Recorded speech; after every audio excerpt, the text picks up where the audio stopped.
দর্শক, চিকিৎসার জন্য আবারও এভারকেয়ার হাসপাতালে আসছেন বিএনপি চেয়ারপারসন বেগম খালেদা জিয়া। সেখানে আছেন সহকর্মী নাইম আল জিকো।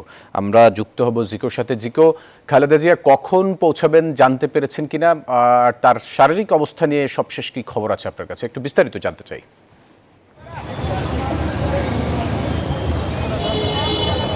জি, যেমনটি বলছিলেন যে আসলে স্বাস্থ্য পরীক্ষার জন্য কিন্তু তিনবারের প্রধানমন্ত্রী বিএনপি চেয়ারপারসন বেগম খালেদা জিয়াকে এভারকেয়ার হাসপাতালে আনা হচ্ছে এবং আমরা শেষ খবর যতটুকু পেয়েছি যে এখন পর্যন্ত কিন্তু তার বাসভবনে থেকে তিনি বের হননি। চিকিৎসকরা সেখানে রয়েছেন এবং সেখানে কিন্তু তার স্বাস্থ্য পরীক্ষা প্রাথমিকভাবে পরীক্ষা নিরীক্ষা করা হচ্ছে এবং এরপরে কিন্তু সেখান থেকে এভারকেয়ার হাসপাতালে নিয়ে আসা হবে এবং এখানেই কিন্তু তার স্বাস্থ্য পরীক্ষা করা হবে। যেমনটি জানেন যে লিভার সিরোসিস হওয়ার পর থেকে কিন্তু চিকিৎসকরা বলে আসছিলেন উন্নত চিকিৎসার জন্য বিদেশে নেওয়ার জন্য, সেই প্রস্তুতিও রয়েছে। তবে এই এত লম্বা একটি জার্নি আসলে উনি করতে পারবেন কিনা, সেরকম স্বাস্থ্যের শারীরিক অবস্থা আছে কিনা সেটি কিন্তু নির্ণয় করার পরই সেই সিদ্ধান্তে উপনীত হবে। তো এখন পর্যন্ত কিন্তু এখানে বেগম খালেদা জিয়া এসে পৌঁছননি।